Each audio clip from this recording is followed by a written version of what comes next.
Sí, no, muchas gracias. Ese es un tema crítico y por eso es que lo mencioné, porque a mí me parece que los más interesados en una reforma debieran ser los jóvenes, porque ellos son los que van a pagar esos subsidios del futuro para sus padres o sus abuelos, cuando ellos no van a recibir nada si es que sobrevive el IES. Ellos no van a recibir mucho y van a tener que pagar este sistema excesivamente generoso. Por eso yo invito a los más jóvenes, ojalá, y los investigadores que hayan aquí en la universidad, a que hagamos un poco más de números para evitar la politiquería, para evitar la demagogia, que ya saben que en el país es deporte nacional, y le pongamos números a esto y empecemos a tener voces críticas, pero informadas, técnicas. Así que es muy importante porque les digo, ellos son los que van a pagar ese 5% del déficit. La compañera, sí, ya la compañera Mi Bella Tobar, las tasas de interés del 10 han subido, claro, es mínimo, pero antes no se veía ese aumento. ¿A qué se debe? Si no, no, desconozco ese tema, no sé si será cierto, realmente no me he metido a los datos, así que mentiría si les digo. La compañera,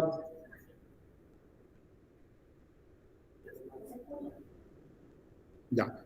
El compañero Flavio Urgiles comenta y pregunta, ¿cómo se puede estructurar el sistema de pensiones para que el valor de aportes sea en relación a sus bienes registrados y de igual forma el aumento de calcular el valor de pensión? Sí, bien interesante lo que plantea el amigo Urgiles, creo que me dijiste. Sí. Difícilmente va a reflejar directamente la pensión, lo que tienes en activos, pero sí, sí, aquí me hace acuerdo, muchas gracias, porque me hace acuerdo de algo. Para poder focalizar mejor esto, el sistema debería estructurarse de tal forma que los subsidios sean entregados en relación al nivel de pobreza que tú tienes. No como sucede ahora, que la plata entra y se divide como se pueda. Y ahí por eso recae sobre los de mayores ingresos y se hace regresivo. Pero si lo hacemos de una forma más focalizada, con instrumentos que ya existen, como los del registro social, por ejemplo, que allí se tomen en cuenta los activos que tú tienes, entonces yo voy a decir, ah, señor Sandoval, usted tiene una casa en San Borondón, 3 autos, un Bugatti, usted no puede recibir este subsidio, ¿cierto? Eso se hace con el registro social. Entonces yo creo que el IES, si es que no focaliza, esto va a seguir existiendo. Cualquier subsidio es una fórmula clarita, ¿no? Subsidio que se entrega sin focalización es regresivo. Entonces allí podría entrar lo que mencionó el compañero Giles. Listo. Hasta la última pregunta, doctor. Karen Almeida pregunta, ¿hasta qué punto los subsidios actuales realmente benefician a los grupos vulnerables, como los adultos mayores, y no terminan distorsionando el sistema de pensiones? Sí, sí, bueno, ha sido el corazón de la presentación ha sido eso.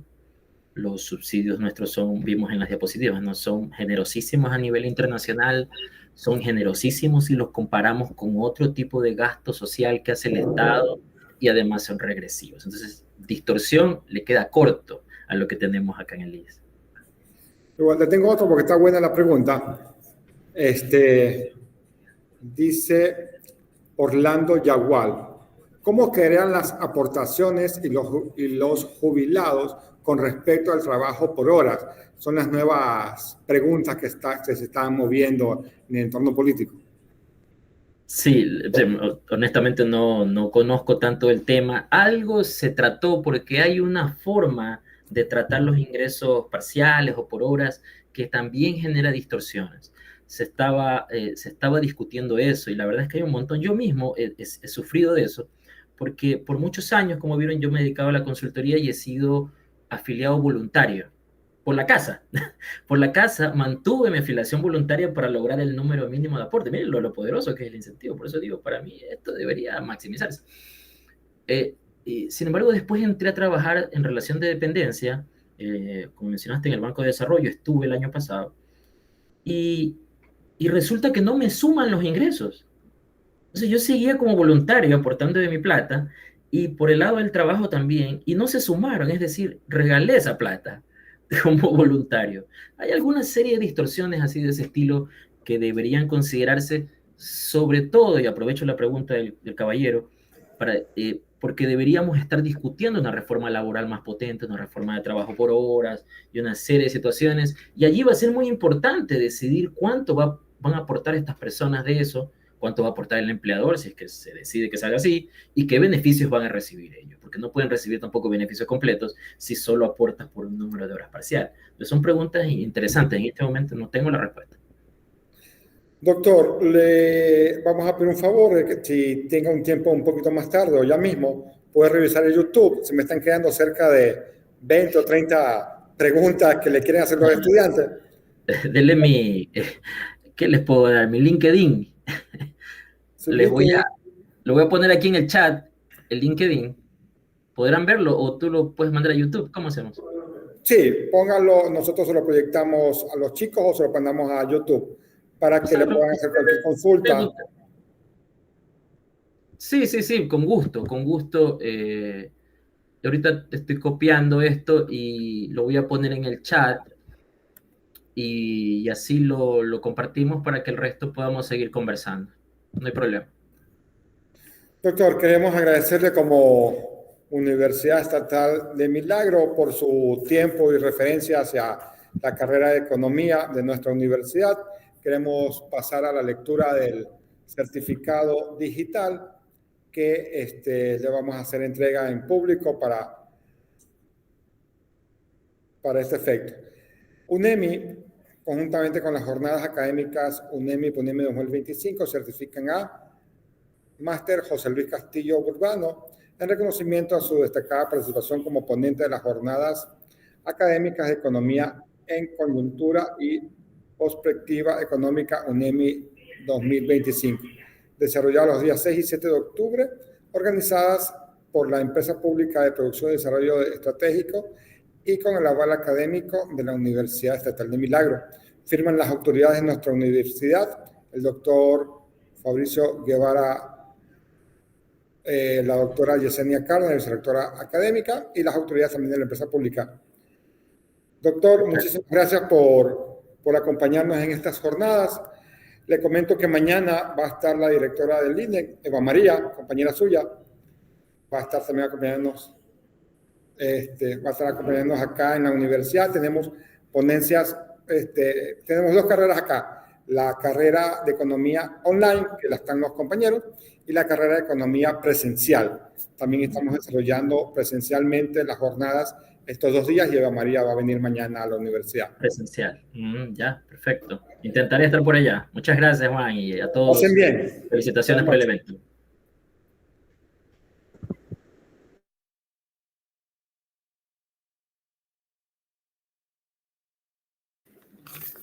Compañeros, ya tenemos la próxima ponente. Antes de presentarla, me dicen de la coordinación que vamos a tener un pequeño sorteo al finalizar las conferencias. Vamos a hacer un sorteo de una chompa para que puedan estar atentos hasta lo último, por favor. Tenemos a la máster Verónica Elizabeth Artola, que nos va a ayudar con la conferencia Retos y Perspectivas de Crecimiento Económico para el Ecuador 2026. La formación académica de la máster es economista en la Pontificia Universidad Católica del Ecuador, es magíster en investigación en economía aplicada de la Universidad Autónoma de Barcelona, en España. Cuenta con una experiencia profesional como gerente de gestión del conocimiento y consultora de Conecta Red Transaccional, docente de la Facultad de Economía de la Pontífica Universidad Católica del Ecuador, ha sido subdecana de la Facultad de Economía de la PUCE, exgerente general del Banco Central del Ecuador y experta en temas macroeconómicos. Bienvenida, máster, a la UNEMI. Estamos prestos para su ponencia, por favor. Bueno, buenas noches con todos y con todas. Muchísimas gracias la invitación a la UNEMI. Para mí un gusto poder participar de estas jornadas que creo que son súper ricas para poder ir analizando diferentes temáticas que está pasando en el país y con diferentes expertos que creo que vamos sacando algunas ideas importantes.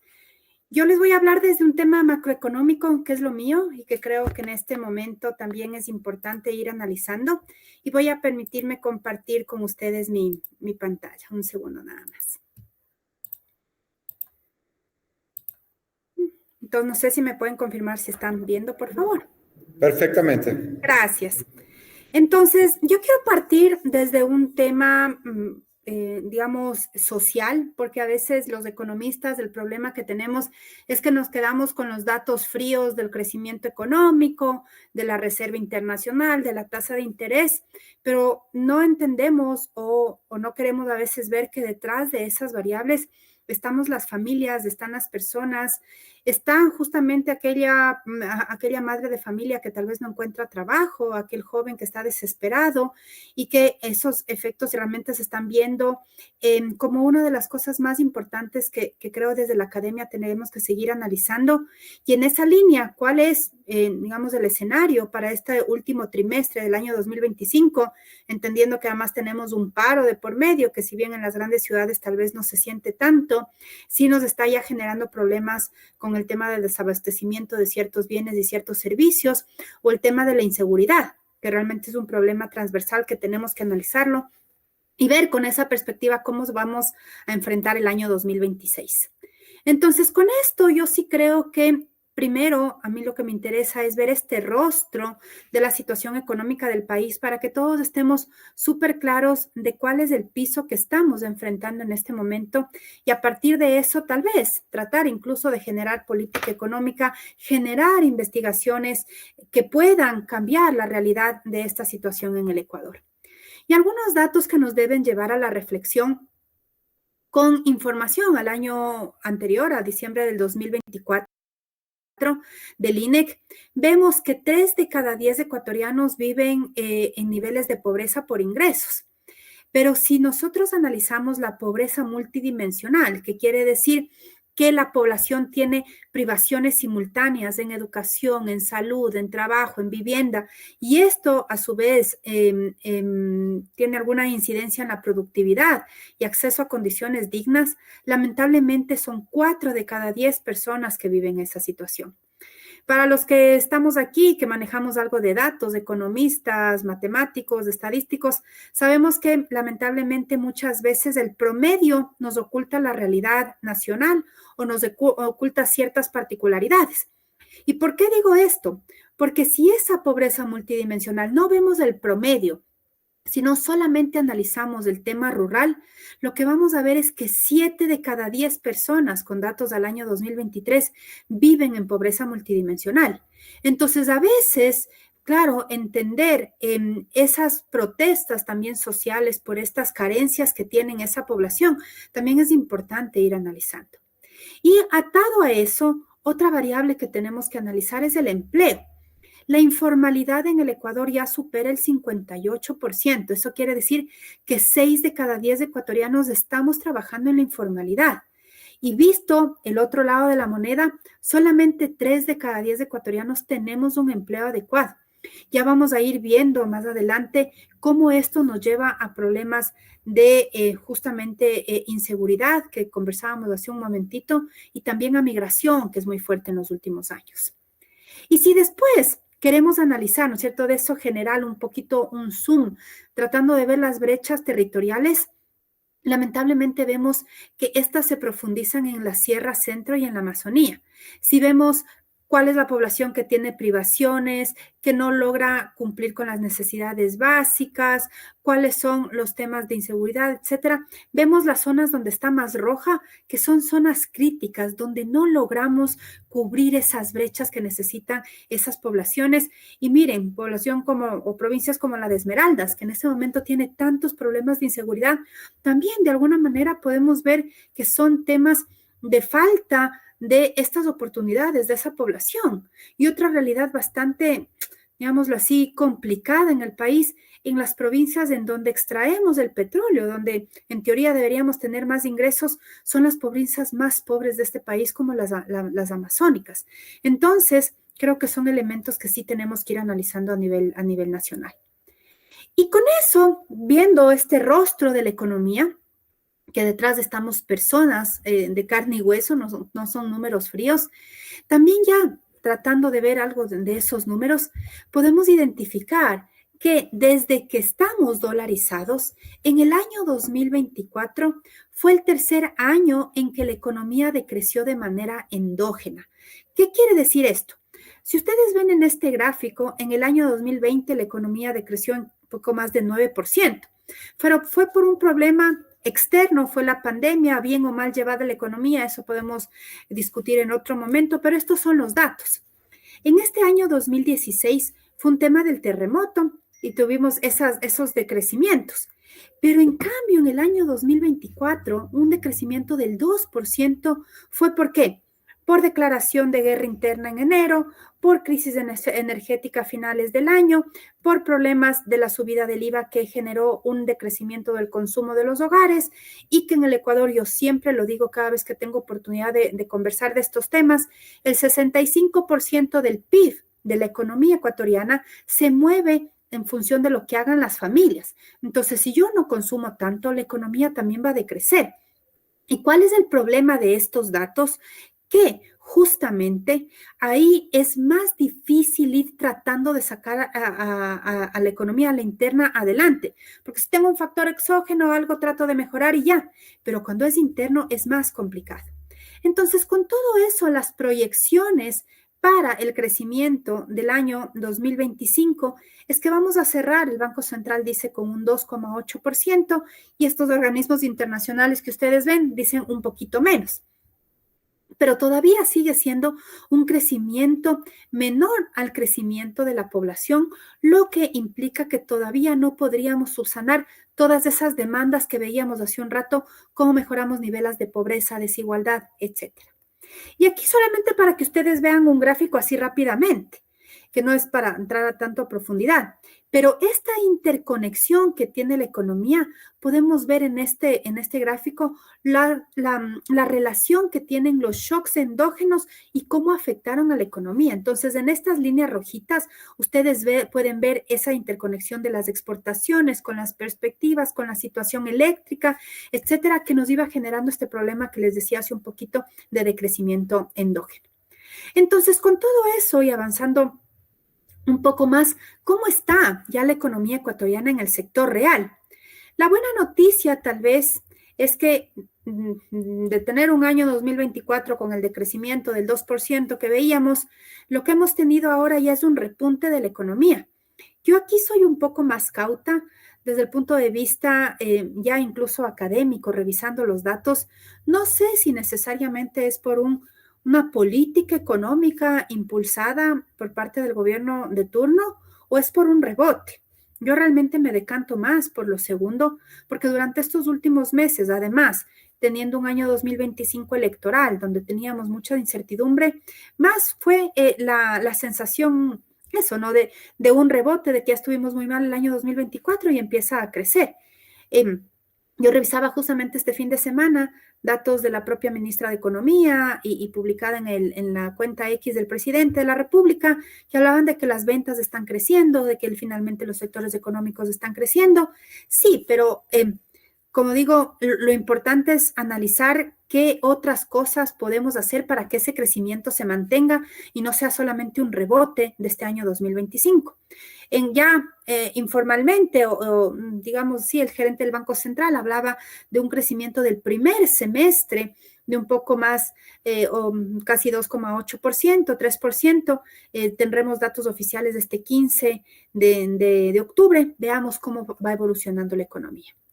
Y en esa línea, ¿no? ¿Cuáles son las ramas que han tenido un mejor resultado? Que es interesante. Tenemos un crecimiento de la agricultura, por ejemplo, del 17%, de la pesca de un 12%, tenemos del comercio de un 6% y así sucesivamente. Entonces, de más o menos las 20 ramas que ustedes ven aquí, 14 tienen un crecimiento positivo, que es bueno, ¿sí? Es bueno. Pero todavía, como digo, necesitamos analizar un poquito más.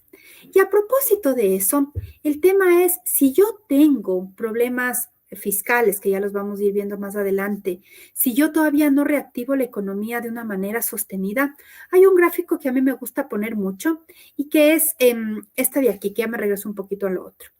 Si a mí me dijeran en qué sectores debería enfocarse la política pública y la política privada para tratar de reactivar la economía, yo les diría que utilicemos las matrices de insumo producto del año 2018 del Banco Central. ¿Qué nos dice aquí? Que las 20 industrias más importantes concentran el 72% de toda la producción. Y si de esas nosotros vemos realmente cuáles son las 4 o 5 que son más importantes en la economía, vemos que es la construcción, el comercio al por mayor, transporte y actividades profesionales. Entonces, teniendo limitación de recursos, pero sabiendo que tengo que reactivar la economía de una manera estructural, no solamente con un rebote del año anterior, ¿en qué sectores me debería centrar? Justamente en estos. Y otro problema que veíamos antes es que tengo más del 58% de la población en informalidad, tengo que impulsar aquellas ramas que me generan más empleo. Y miren aquí, en el comercio, construcción, cría de ganado y transporte, prácticamente tengo poco más allá del 40% de las ramas que concentran la mayor importancia en creación de empleo. Entonces, dicho de otra manera, en estos sectores es donde yo debería enfocar.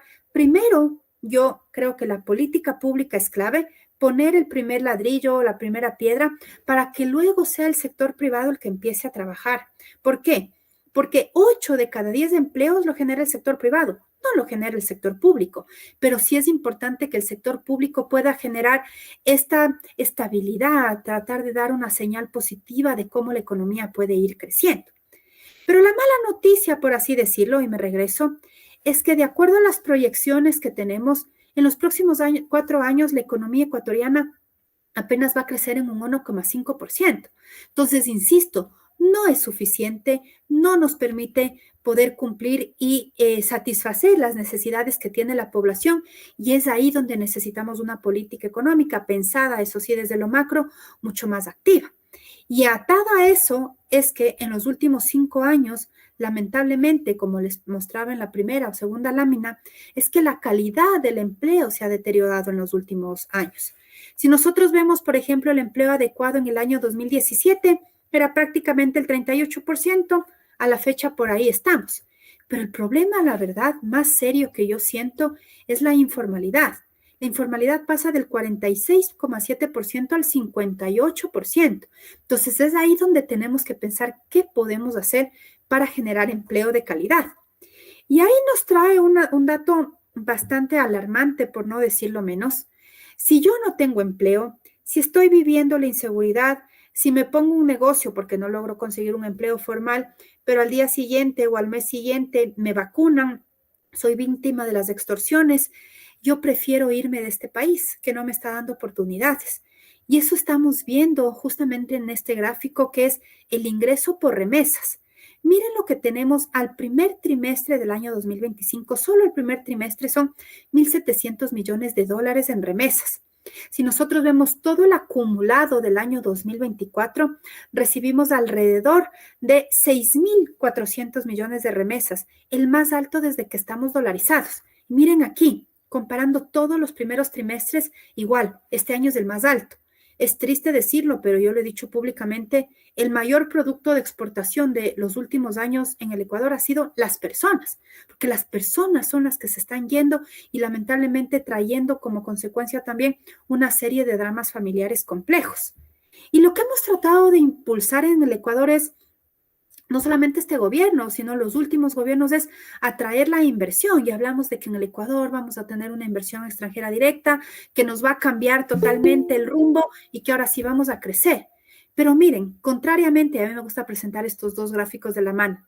Lo que tenemos en remesas con lo que tenemos de inversión extranjera directa. Miren, hemos recibido solamente 127,5 millones de dólares, nada más.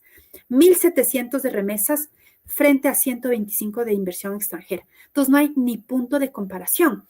Yo sé, y alguno me dirá, sí, pero hay que dar tiempo, el riesgo país del Ecuador está bajando, es de los más bajos que hemos tenido en los últimos 5 años, sí, pero todavía para mí seguimos teniendo un problema transversal que ha permeado muchísimo en la sociedad, que están viendo los actores nacionales e internacionales, como es la inseguridad física y la inseguridad jurídica, lo que no permite tener unos montos de inversión muy altos. Yo sé, y alguien también dirá, sí, pero el Ecuador nunca ha sido atractivo. Sí, y si nos comparamos con Colombia, con Perú, con Chile, no atraemos. Pero en cambio, sí es una brecha muy fuerte entre inversión extranjera y remesas.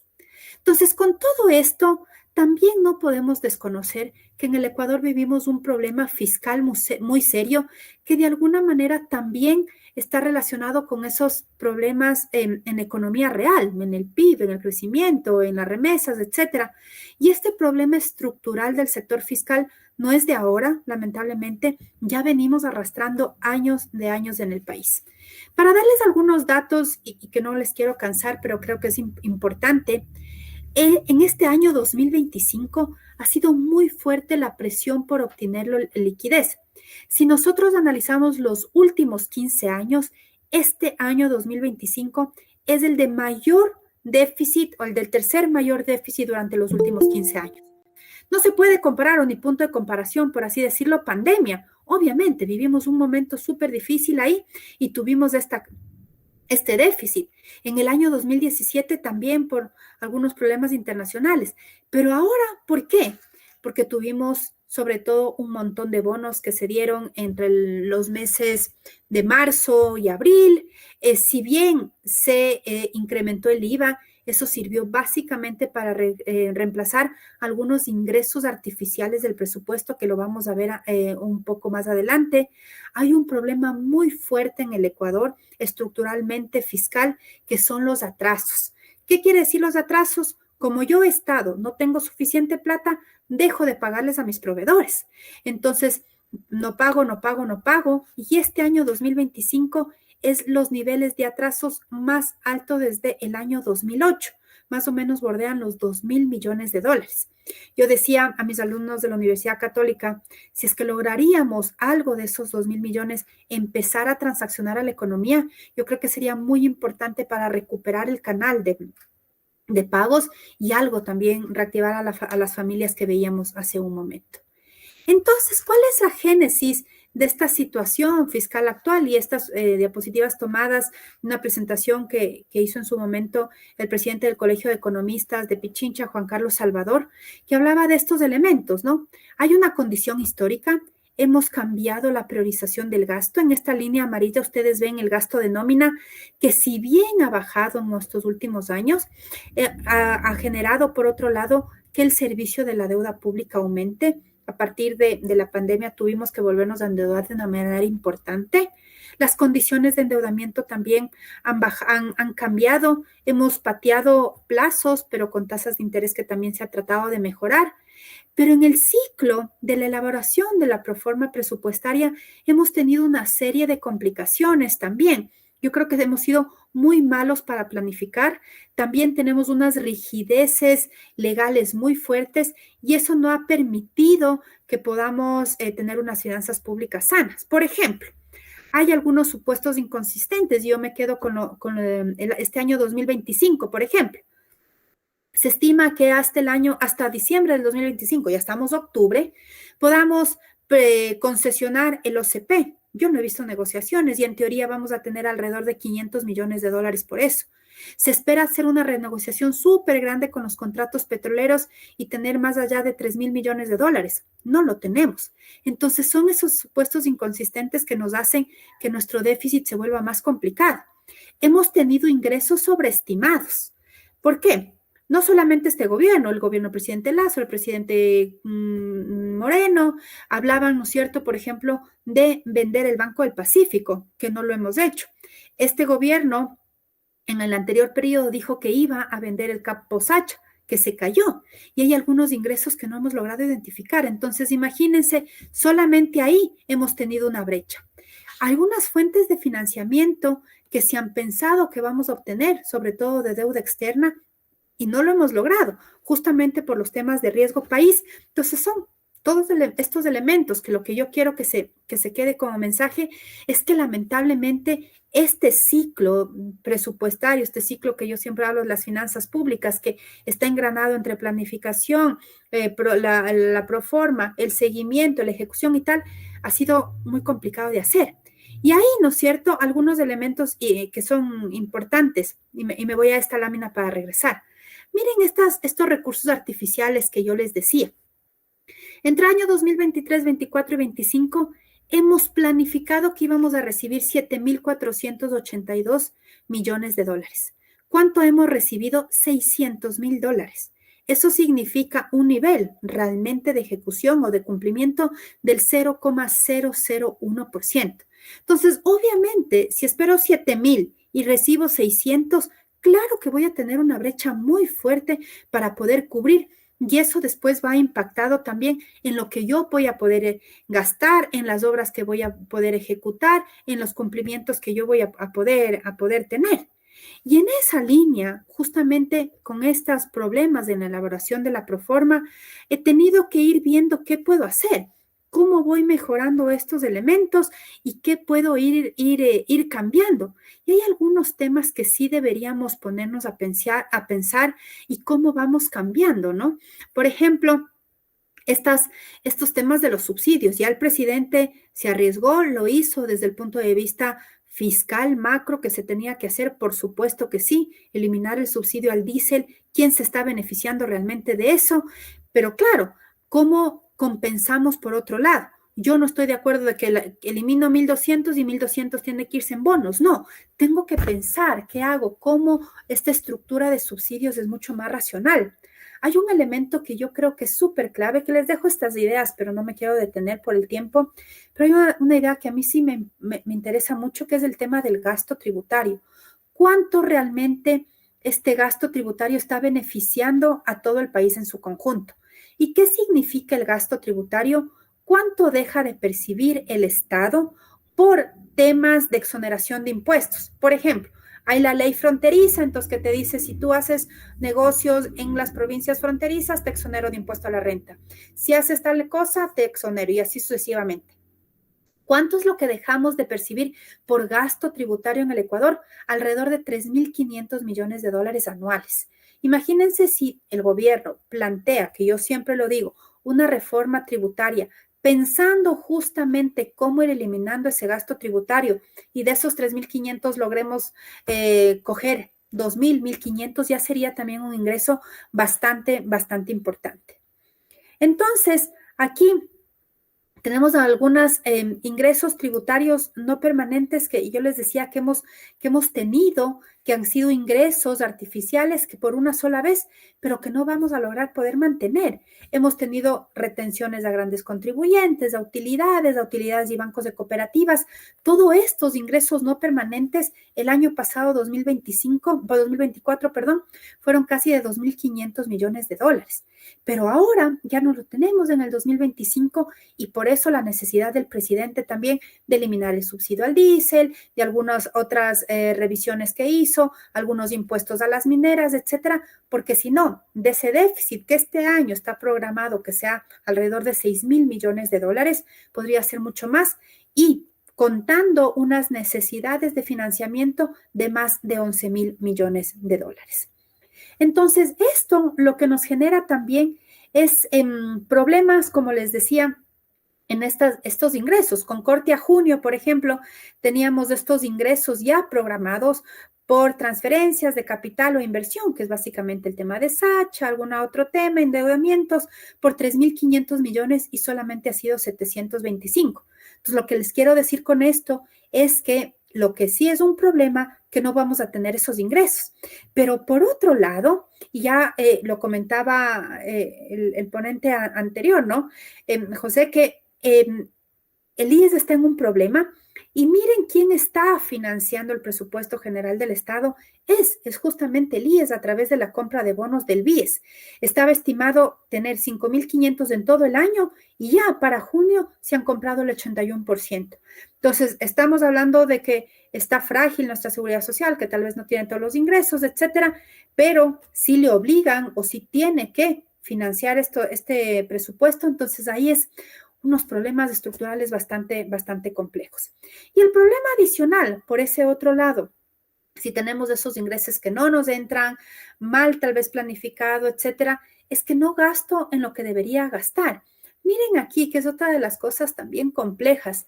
Yo tenía estimado que para junio iba a gastar o invertir, como ustedes lo quieran ver, en obras públicas alrededor de 430 millones.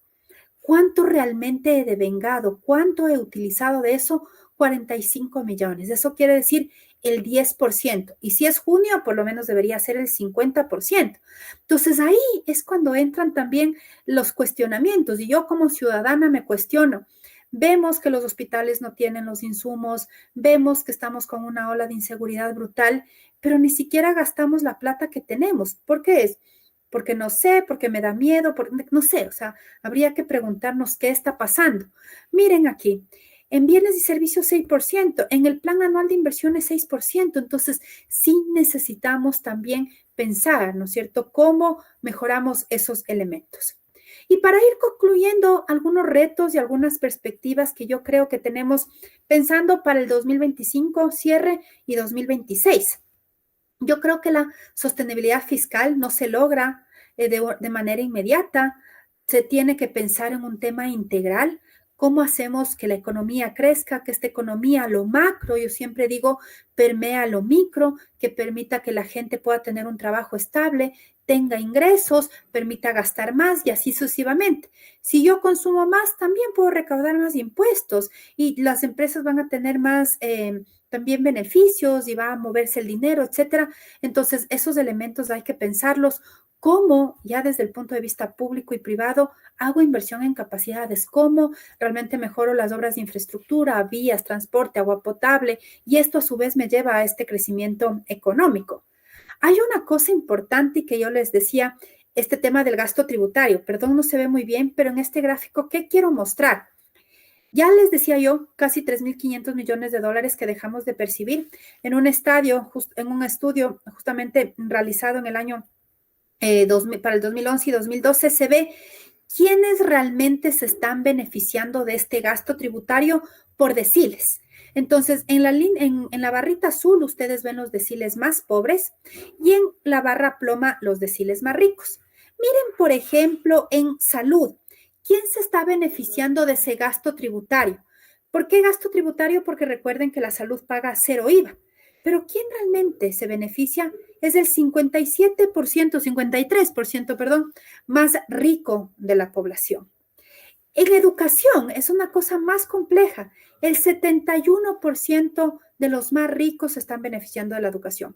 Tal vez no sea políticamente correcto lo que voy a decir, ni popular lo que voy a decir, pero si yo tengo para pagar $2,000 de pensión mensual en el kinder de mi hijo y tengo 3 hijos, es decir, que estoy gastando solamente en pensión $6,000, yo estoy segura que sí puedo pagar un IVA diferenciado y un poquito para esa gente.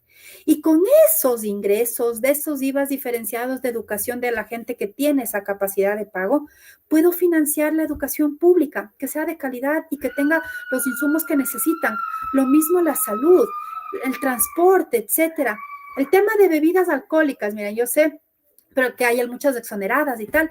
El 70% le estamos beneficiando a aquella persona que sí puede pagar algo más. Entonces, a lo que yo voy es que sí creo que se tiene que hacer una racionalización súper fuerte de este tema. Y ojo, que yo no estoy por el lado de subir el IVA, creo que ya no podemos, pero otra cosa que sí pasó es que mientras más subes el IVA, más evasión, más gasto de ilusión tienes. Miren aquí en el Ecuador, con estos datos del BID del año 2023, Ecuador es el segundo país de la región que más evasión de IVA tiene. Entonces, ok, nos subieron el IVA, pero también no sé si ustedes notaron, seguramente, yo decía, seguro quiere factura, entonces mejor no para no pagar el 15% de IVA. Y claro, pagar 12 a pagar 15, esos 3 puntos en ciertos gastos ya significaba. Entonces sí creo que esos elementos se tienen que seguir trabajando. Hay que pensar, ¿no?, en reducir este gasto ineficiente y subir gasto eficiente. Por ejemplo, si solamente pensamos en cómo puedo universalizar los derechos fundamentales para mejorar esas primeras diapositivas que veíamos, esas necesidades básicas insatisfechas, esas pobrezas, etcétera, me cuesta alrededor de 10.000 millones de dólares anuales, pero tengo que pensar de dónde puedo sacar esos recursos para realmente cambiar, como yo siempre digo, de raíz a la economía. Bueno, algo de lo que les decía, si nosotros mejoramos la recaudación tributaria, ¿cuánto estamos o se estimaría que hay evasión del IVA? Son casi 3.800 millones, algo podríamos recaudar de ahí. Las brechas que les decía de la recaudación del impuesto a la renta de personas naturales, gasto tributario de IVA e impuesto a la renta, etcétera. Entonces, cobrar mejor los impuestos en general sí nos podría llevar a tener una situación estructural mucho más importante aquí en el Ecuador. Y con esto, lo que creo que sí es indispensable, para ir ahora sí cerrando, para contestar alguna pregunta que ustedes tengan de su parte, creo que hay que transitar por el camino de generar una certidumbre macroeconómica, pero priorizando a las familias, priorizando la microeconomía. Creo que el Ecuador, lamentablemente, desde la pandemia no hemos podido levantarnos. Fue un golpe tras golpe.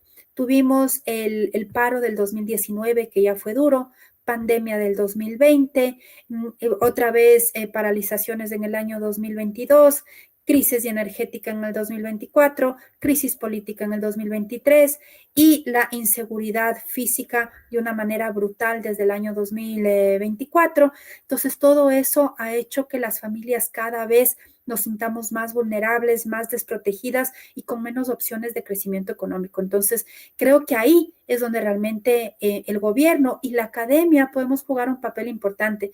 Hay momentos en lo que, ahí sí con mi sombrero también de docente, es un poco frustrante que la academia nos quedamos callados. Creo que sí necesitamos levantar más la voz, decir qué es lo que está pasando, con datos, sin tener una posición ideológica para no herir susceptibilidades, pero con datos como los que les estaba mostrando. Esto nos está diciendo los niveles de pobreza, esto los de desigualdad, esto los efectos de la inseguridad, esto y eso no hemos hablado y no hablé en alguna otra oportunidad. Creo que es importante qué pasa con el sistema financiero, cómo permea el tema de lavado de activos en la economía, etcétera, etcétera, etcétera, que creo que son elementos que sí tenemos que seguir trabajando y conversando. Así que, nuevamente, muchísimas gracias por su atención y más bien atenta para poder responder cualquier inquietud o pregunta que tengan de su parte.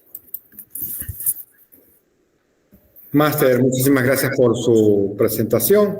Tenemos muchas preguntas. Yo estaba escuchando muy atentamente su presentación. Creo que los datos que usted mostró son los más apegados a la realidad actual de la economía ecuatoriana. Pero me surgió una inquietud. Las cifras del gobierno, los datos del gobierno actual, los voceros o los índices macroeconómicos de ellos, son de que estamos viviendo otra realidad, mucho más estable, mucho más prosperidad, un país casi sin ningún problema. ¿Cómo se leen en los datos? Porque unos profesionales tienen una lectura de datos más austera, otros con los mismos datos hacen una percepción muy altruista o muy de muy buena calidad de vida? A ver, yo creo que esa es la pregunta que siempre nos surge, ¿no? Y yo siempre digo, lamentablemente, una cosa es lo macro y estar sentado. Yo he sido funcionaria pública y me encanta el sector público, pero a veces creo que nos abstraemos tanto en el tema político y tema macro que nos olvidamos de pisar la realidad. Yo aquí en Quito, por ejemplo, cada vez vemos más informalidad en la economía, vemos en todas las calles niños que están en las calles, datos que nos dicen que 30,000 niños, por ejemplo, salieron del sistema privado para irse al público, muchos que han dejado de estudiar, y los datos que vemos de migración, remesas y tal. Entonces, tal vez ahí la cosa es que creo que sí tenemos que ser más honestos y abiertos de mente para ver que si bien los datos del SI me pueden mostrar cierto crecimiento de ventas, eso no está permeando a toda la población. Hay grupos específicos que sí, que se pueden estar beneficiando, vemos los sectores económicos particulares, pero la gran población no estamos sintiendo eso. Entonces, creo que una cosa es lo macro, que nos muestran, dicen, claro, la Reserva Internacional, dicen no hay problemas de inflación en el país, claro, porque estamos dolarizados, no necesariamente porque hay una política económica fuerte detrás de eso. Entonces, decir que Ahí sí no sé por qué no hay esa otra transparencia desde el sector público, no podría decirlo, pero más bien desde lo que nos corresponde a nosotros en estos espacios es decir, oigan, miren, o sea, esta es la realidad, no estamos queriendo que se caiga el gobierno, ni mucho menos, ni estamos en contra, sino que desde el punto de vista súper académico, con los datos reales, sí, las ventas han crecido algo, pero no está permeando a toda la sociedad y creo que esa es la parte que sí necesitamos ver cómo vamos generando esos vasos comunicantes entre los sectores. Muchísimas gracias. Grace Redrovan le hace la siguiente pregunta. ¿Qué estrategias de incentivo al crecimiento económico, la inversión y desarrollo podrían implementarse para diversificar la economía en lugar de contraerse solo en aumentar la recaudación tributaria?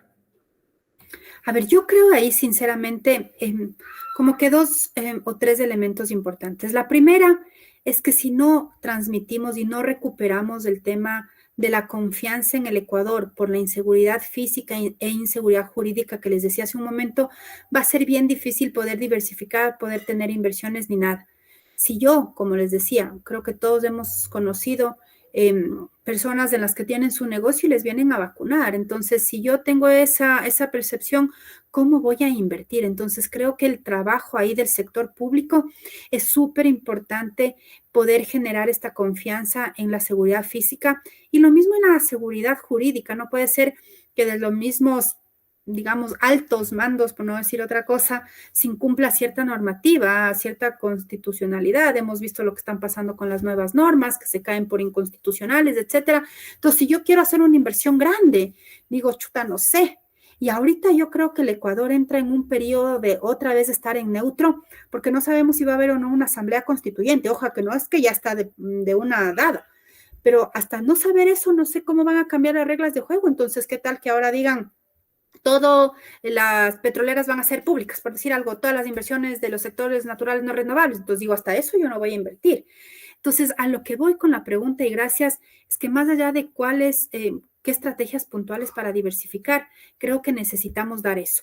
Y lo otro, ahí sí para diversificar, creo que ya no podemos, eso sí, tener los niveles de inversión que teníamos hace algunos años en el Ecuador, públicas, quiero decir, 12,000, 10,000 millones. Ya no hay esa capacidad, se nos fue todo el tema del boom de los commodities en el Ecuador. Es el sector privado el que tiene que intervenir. Entonces, tenemos que plantar estas ideas del sector público, dar ciertos elementos de seguridad, más que beneficios, porque ya hemos visto que esos beneficios, hay un montón de estudios que no es que nos generan más rentabilidad en el tema de empleo o tal, sino que justamente con esos elementos que el sector privado empiece a jugar el papel. Y ahí sí yo creo las alianzas público-privadas pueden ayudar a diversificar, a generar estos nuevos, no sé, productos, bienes y servicios para en general la economía en su conjunto.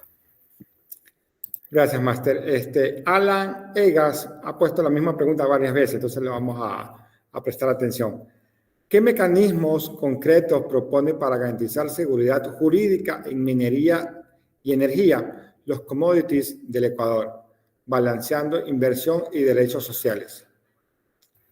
Gracias, Alan. Yo no soy experta, sinceramente, en sector minero, pero de lo que he conversado, ¿cierto? Con la gente que sabe estos temas, creo que, bueno, abrir el catastro minero, como se hizo recién el presidente, fue importante, pero yo creo que sí hay que darles en ese tipo de sectores una estabilidad de algunos años. ¿A qué me refiero?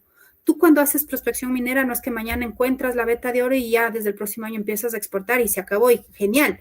Son años recién para encontrar dónde tienes que empezar a cavar, por así decirlo, y sacar el oro, son años. Entonces creo que los contratos tienen que estar súper bien blindados, de decir, durante los próximos 10 años, 15 años, lo que corresponda, eso va a ser tuyo. Pero nuevamente, ha pasado momentos en los que se firman esos contratos, pero viene una nueva autoridad y como lamentablemente en el Ecuador cada 4 años queremos refundar todo y todo lo que hizo el anterior está mal, dijo, no, por más que te dio la estabilidad de 10 años, no, lo siento. ¿Qué ha pasado en los últimos años?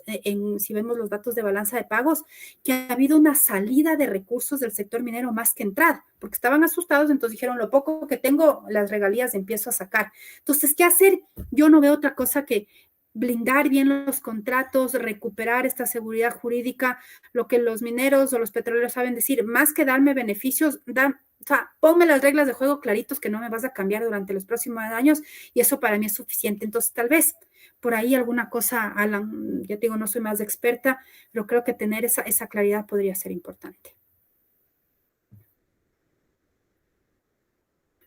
Perdón, Juan, estás muteado. No te Sí, perdón, se están poniendo un poco políticos los compañeros estudiantes, pero vamos a hacerlo sin ninguna tendencia. Carla Becerra pregunta, ¿a qué organismos internacionales debería asociarse o prestar el Ecuador? FMI, finanzas internacionales como países aliados. ¿Quiénes son los que estrangulan menos? Buena pregunta. A ver, en su momento, bueno, ahorita, ¿cuál es el mayor acreedor de la deuda ecuatoriana? Es el Fondo Monetario, porque nos dio en el momento que necesitábamos más plazo con menos tasas de interés. Pero claro, ahí empiezan también la discusión que es totalmente válida y quitándonos, como decíamos, los sombreros políticos, que claro, el Fondo Monetario, como cualquier institución financiera, también te va a exigir ciertos temas.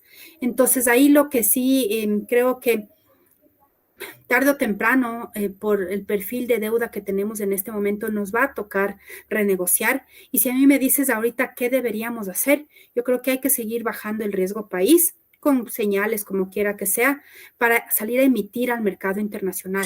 Salir a emitir en el mercado internacional 10,000 millones de dólares, 12,000 millones de dólares a 20 años plazo. Estoy segura que el mercado nos va a comprar y ahí puedes tener una tasa de interés más baja siempre y cuando el riesgo país sea lo más atractivo. Diría, cuando tengamos un riesgo país de entre 450 y 500, podríamos salir a hacer esas emisiones. Entonces, creo que esos elementos por ahí, más que ahorita un organismo internacional, porque todos ahorita nos están complicando, ya sea por las tasas o por los plazos o por los condicionamientos. Yo, Juan, había pedido perdón, yo a las 7:40 tengo que entrar a mi clase, entonces creo que me voy a tener que excusar, perdón, por favor. Si sí, quieran doctora, preguntas, yo después las contesto. Estábamos con los tiempos ya justos. Doctora, le vamos a emitir el siguiente certificado, se lo vamos a leer para que todos los compañeros lo puedan ver.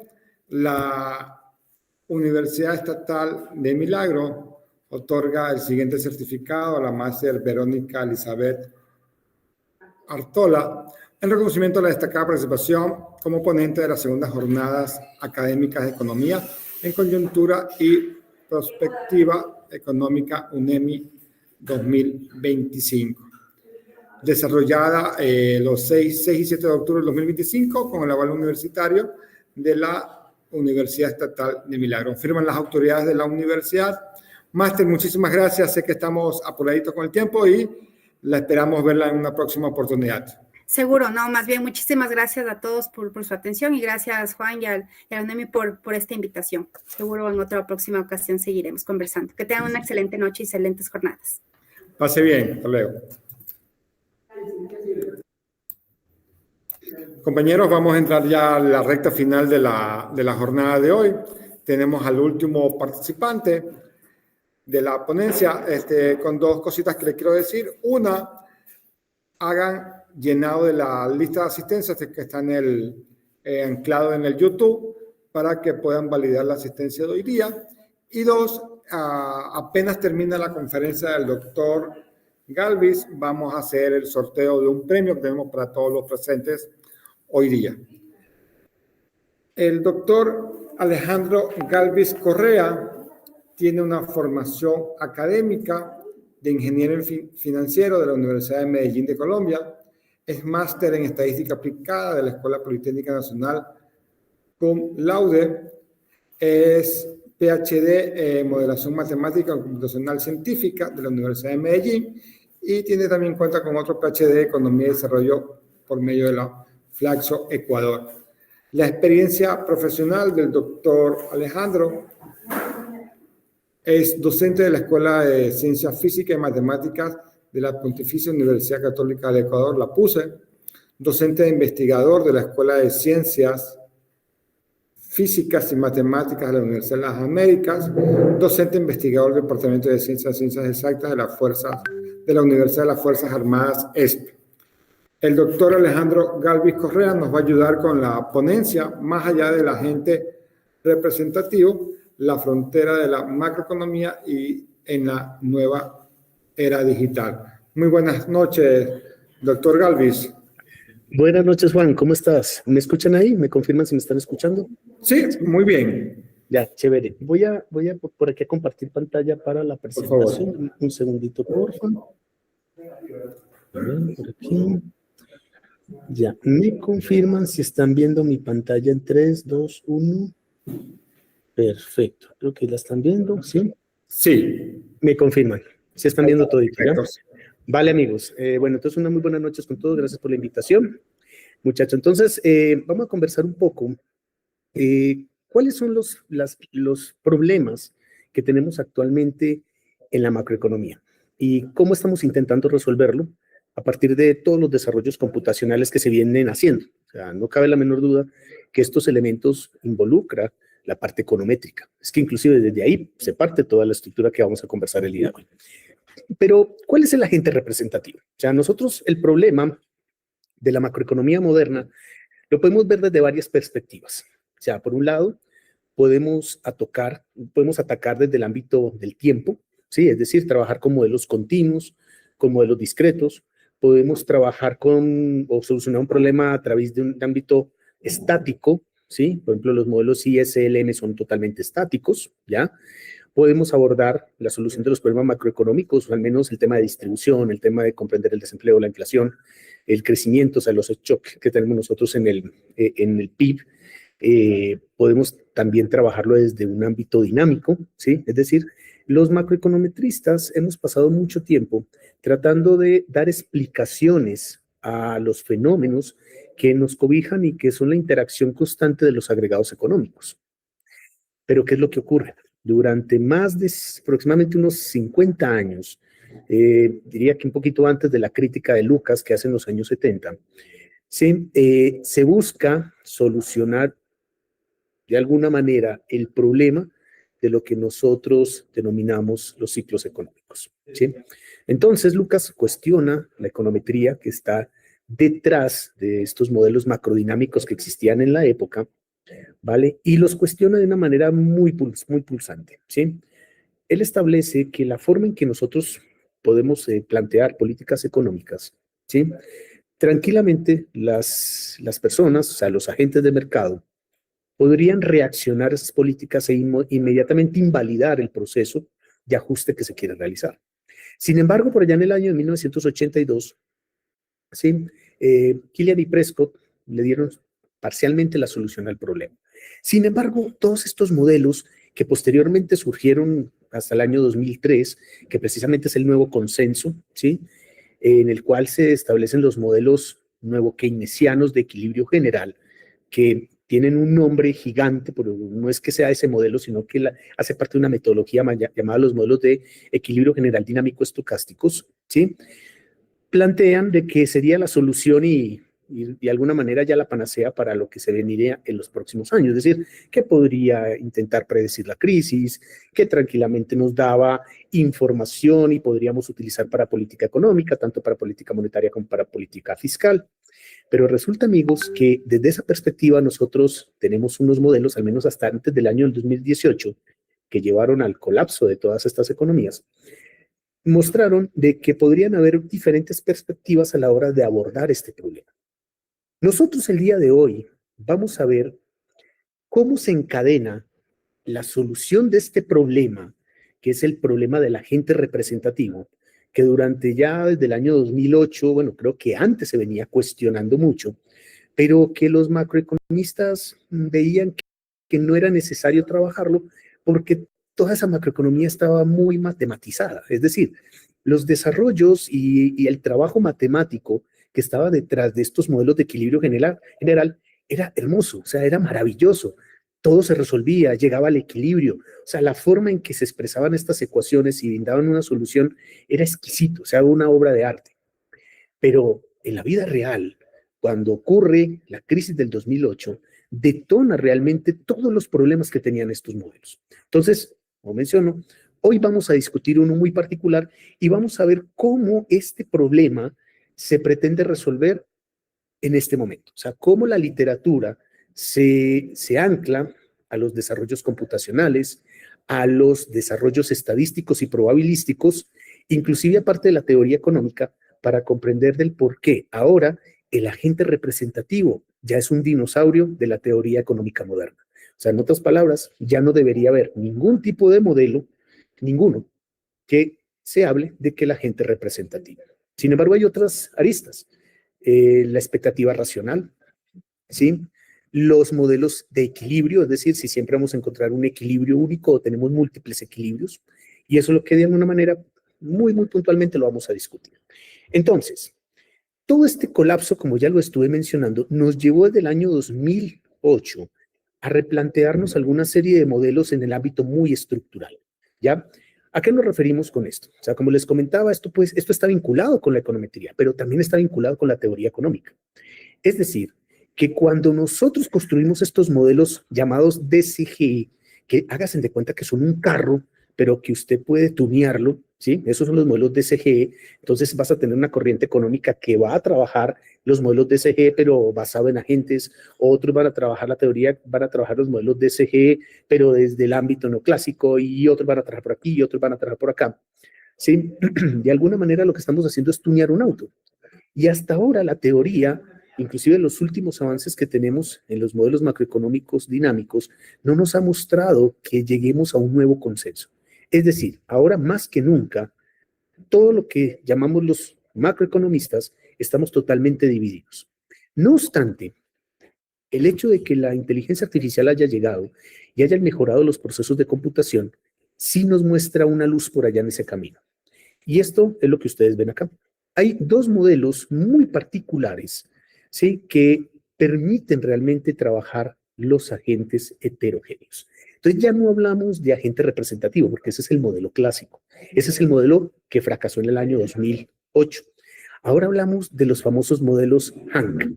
Entonces, ¿qué en sí son esos modelos Hank? Son modelos que son nuevo keynesianos, o sea, hacen parte del consenso, ¿sí? Pero sin embargo, ya plantean la idea de que no se utiliza un agente representativo. ¿Cuál es la consecuencia de todo eso? Que inmediatamente los macroeconometristas en el 2008 hasta el 2014 metieron un grito y dijeron, bueno, bacán, qué chévere que hayan inventado ustedes estos nuevos modelos, pero oiga, ¿y cómo los vamos a resolver? Porque el problema no era solamente plantear el modelo, o sea, el problema es cómo se resuelve, cómo logramos el proceso de estimación a través de los datos que nosotros tenemos. Por lo tanto, luego del 2008 empezaron los bancos de alguna manera a tomar un freno y a decir, no, venga, no podemos trabajar esto. O sea, no lo podemos hacer. Estos modelos son muy sofisticados, son difíciles de calibrar, no tenemos data. Y los estuvieron manteniendo. Muy pocos países de la región venían llevando a cabo estos procesos.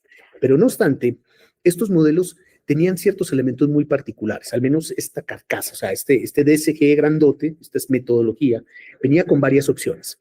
Primero tendríamos nosotros los modelos Hank, como ustedes pueden ver en pantalla, son modelos que permiten estudiar la distribución del ingreso, el consumo, la riqueza, y que se incorporan microfundamentos distributivos dentro de ese equilibrio general. Luego teníamos los modelos, ¿sí?, los modelos que llaman de restricciones vinculantes, o los OCC-BIN, que permiten capturar no linealidades, ¿sí? Luego tuvimos los modelos macrofinancieros, es decir, todo esto hacía parte de las opciones o el menú que tenía un banco central para entender un poco la economía y tratar de llevar a cabo nuevos procesos de estimación que no necesariamente estaban vinculados, ¿sí?, a los problemas del año 2008. Otro era el tema de la parte financiera, o sea, los modelos del 2008 fracasaron para modelar el sector financiero, ¿sí?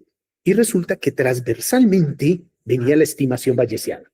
Es decir, que para el año 2014, que es uno de los primeros cortes que nosotros tenemos, los modelos macroeconómicos, en este caso los modelos de equilibrio general, dinámico y estocástico, son la familia, no estoy hablando que solo un modelo, es una familia, ¿sí? Es un carrito, ¿ya?, que se le pone un montón de cosas.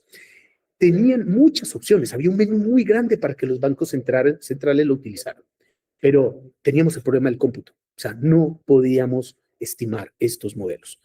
Teóricamente eran muy bonitos, teóricamente eran muy desarrollados, pero lastimosamente el problema era que ninguna entidad tenía recursos para tener supercomputadoras y poder destinar recursos económicos solo para trabajar en estas supercomputadoras. Entonces, esto es uno de los primeros elementos que surgieron, ese renacimiento empírico que se dio por allá después del 2008. Ahora, se plantean dos modelos generales para esto. Como les comentaba, era un menú que permitía hacer muchas cosas. Primero, saltábamos de esos modelos VAR que se trabajaron hasta el año 2008, modelos lineales, bastante puntuales, modelos que nos permitía medir el impacto de cualquier shock aleatorio dentro de todas las variables relacionadas que tenía el modelo, y se pasaron a unos modelos bayesianos. Se esperaba que con eso mejorara un poco la estimación, pero no, seguíamos con problemas. Y era porque estos modelos seguían trabajando en microfundamentos basados en agentes representativos. Resulta que, por otro lado, en el menú se encontraban los modelos DSG tradicionales, los de Wolters y Smith de por allá el año 2003, y Cristiano que también abordó ese problema antes de la pandemia, antes del 2018. Inclusive Stiglitz había salido diciendo que el modelo era una maravilla. Pero resulta que como venían con ese componente del agente representativo, no era realmente aplicable a muchas de las situaciones que ocurrían en diferentes economías a nivel mundial. Entonces, pasamos de ese modelo SG a un CAM. Sin embargo, sigue siendo, en términos de auto, un modelo de SGE. Pero este modelo HAM, como ven ustedes en pantalla, es un modelo que ya trabaja en los microfundamentos, pero que de alguna manera ya establece de que los agentes son distintos.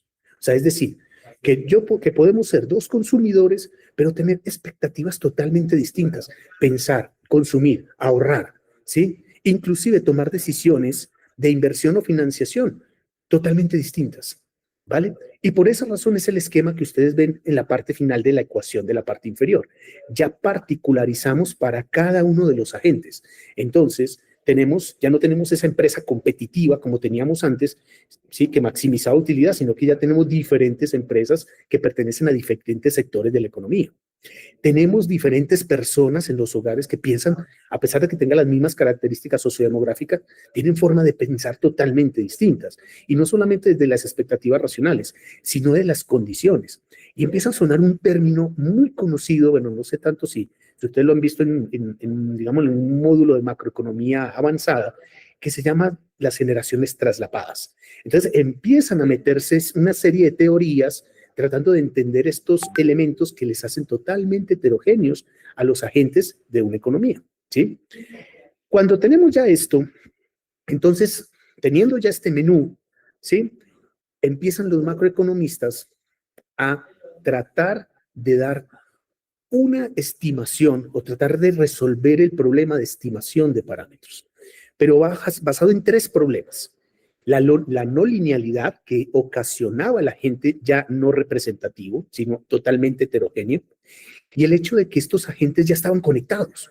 Es decir, si nosotros nos vamos en este momento, actualmente, a analizar una crisis financiera, hace unos 40 años, por ejemplo, no era muy difícil uno analizarla porque las personas eran islas. Es decir, si pasaba algo en un determinado sector de la economía, la información no se movía de ahí, ¿sí? Pero ahora es bien complicado porque tenemos contagios, ¿sí? Tenemos manías. Por lo tanto, las personas, por redes sociales, sienten que el sistema financiero va a colapsar e inmediatamente sale todo el mundo corriendo a sacar la plata.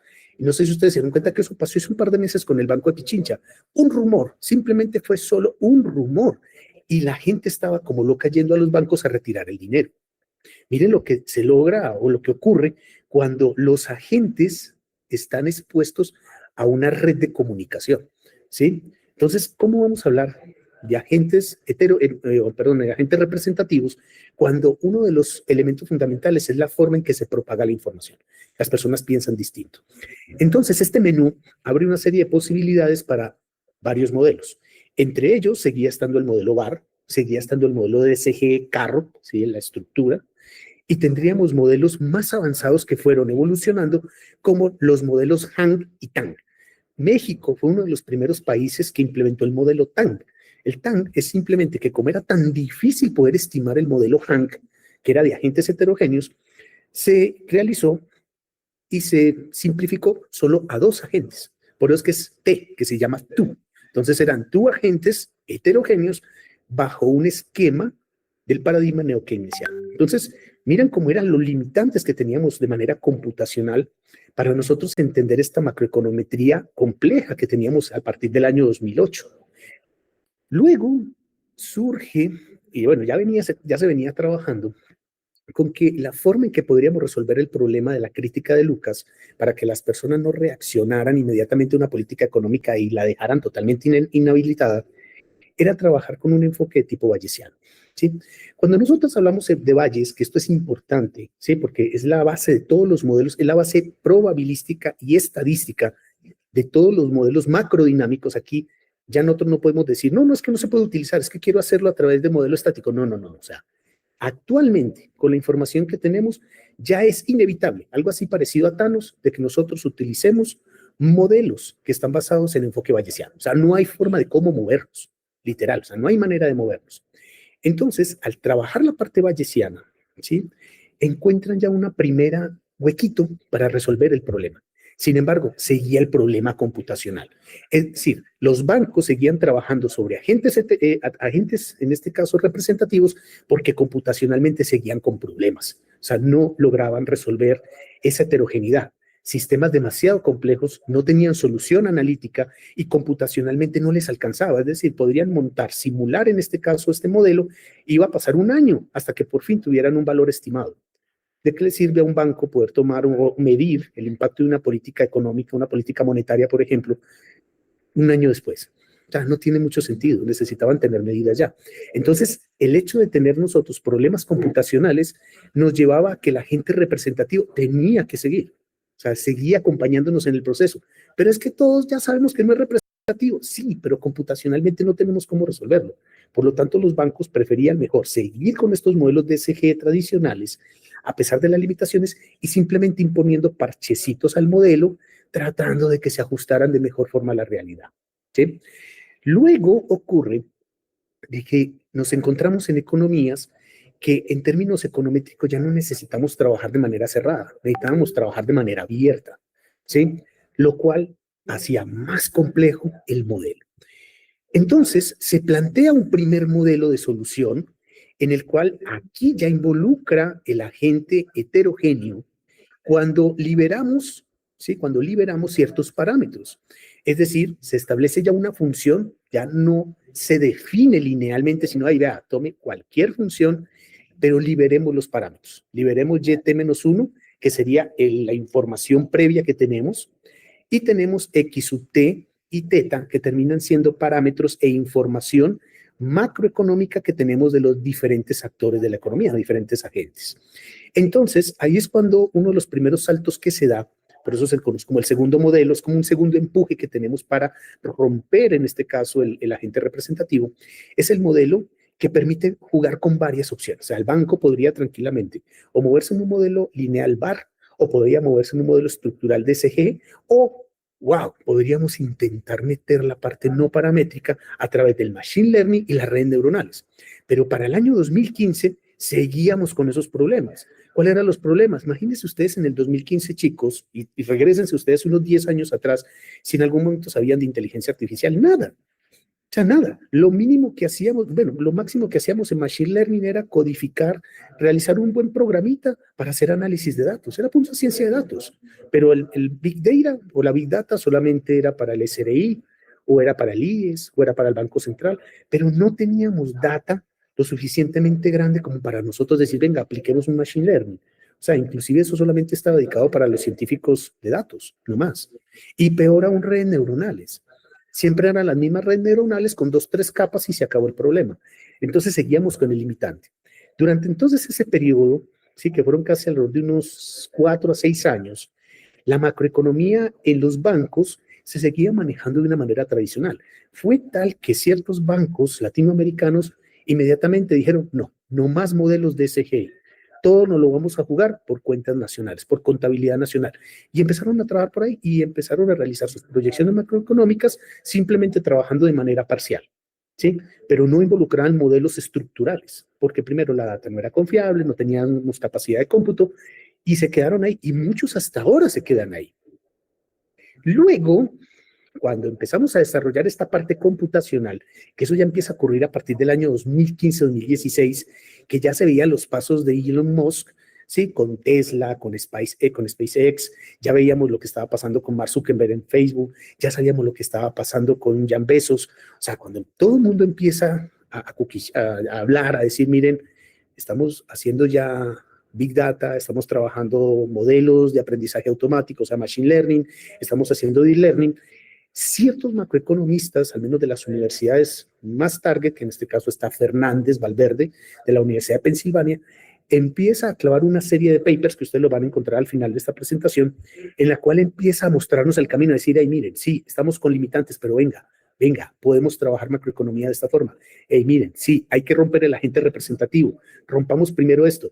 Y empieza a generar una serie de papers, los cuales diferentes colegas a nivel mundial empiezan a replicar. Muchos de los papers fueron publicados, otros solamente se quedaron como working paper, pero muy buenos, del NBER.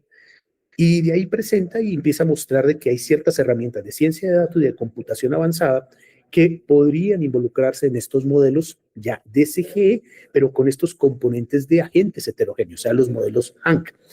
Por lo tanto, el enfoque bayesiano ya sí se transforma en, vengan, ese sirve y nos va a servir muy bien. Y empiezan a generar una serie de modelos.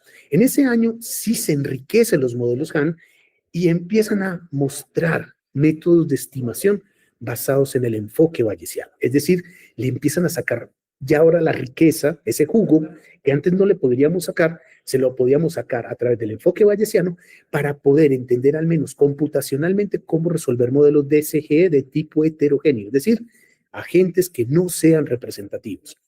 Se crean una serie de técnicas durante estos últimos 10 años que son técnicas de frontera para resolver estos modelos de agentes heterogéneos, en los cuales tenemos los filtros de partículas y los métodos de Monte Carlo, una serie de métodos de muestreo estocástico que permiten resolver muchos de los problemas que son de tipo no lineal y de tipo no gaussiano. Y a esto es lo que se conoce como la inferencia bayesiana. Pero todo esto seguía en Bayes, todo esto seguía metido en Bayes. Es decir, que computacionalmente todavía no le sacábamos provecho. Hasta que más adelante, con el tiempo, casi en el 2017-2018, empiezan a romper esa frontera, ¿sí?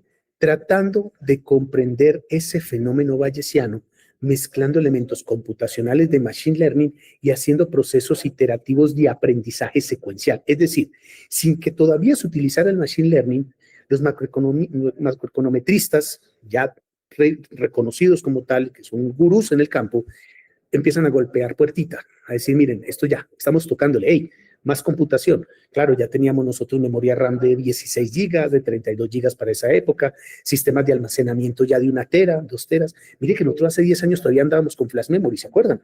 Imagínense cómo iba a trabajar con toda una data macroeconómica, una cuenta nacional que podía pesar hasta 10 gigas, o sea, complicadísimo.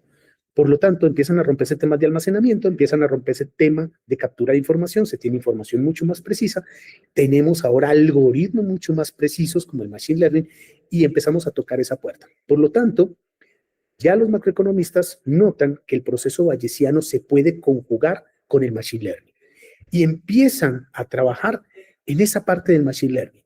Pero antes, habría que entender qué significaba ser Bayes, o sea, qué era lo que le hacía al enfoque bayesiano tan poderoso para construir modelos de equilibrio general. Y es el hecho de lo que ustedes ven en pantalla, es lo que nosotros llamamos la información a priori, ¿ya? Es decir, la distribución con la cual yo arranco, basado posiblemente en la experiencia, en el subjetivismo. Luego la verosimilitud, que es la que viene con los datos, es decir, cuando yo agarro ya los datos de la vida real, venga aquí están los datos, ¿sí? Y luego cuando se estima, en este caso, la distribución posterior. Es decir, que el enfoque bayesiano no me entregaba un solo parámetro. El enfoque bayesiano me entregaba la ley de probabilidad del parámetro.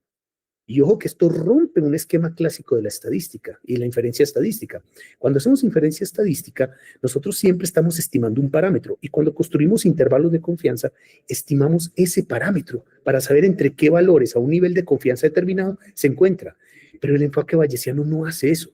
El enfoque bayesiano entrega múltiples distribuciones de probabilidad y dice, mire, aquí está este teta, aquí está este teta 2, aquí está teta 3, son lo mismo, ojo, es la misma media o la misma proporción, pero entrega la ley de probabilidad del parámetro.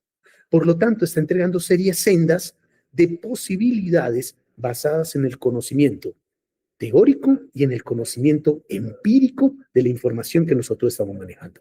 Y ahí es donde el machine learning se vuelve potente, porque encuentra un lugar de trabajo en el cual ya nosotros podemos tranquilamente realizar procesos de inferencia a través del aprendizaje automático.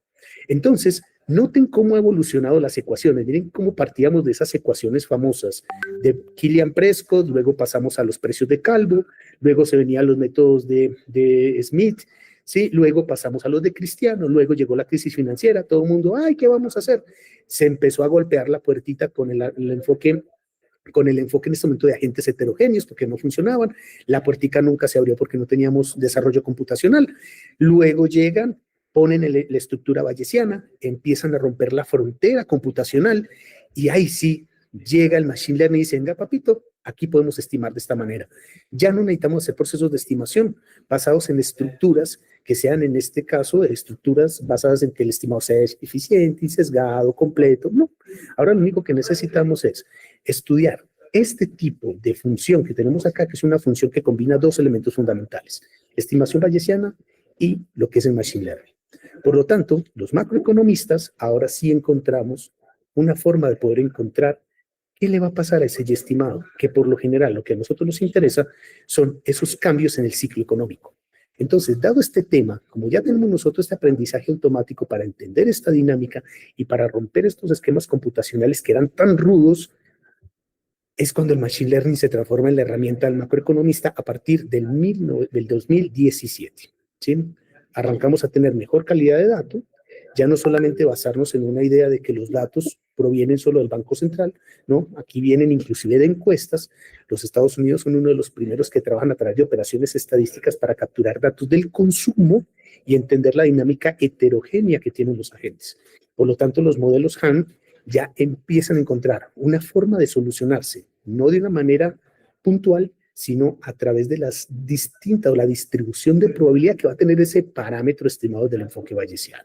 Entonces, por lo tanto, ¿qué tenemos nosotros? Claro, ya tenemos datos masivos para el año 2017-2018, alta frecuencia, tenemos complejidad estructural y por lo tanto tenemos un nuevo instrumento. Es un nuevo instrumento de detección, predicción y síntesis de información a gran escala.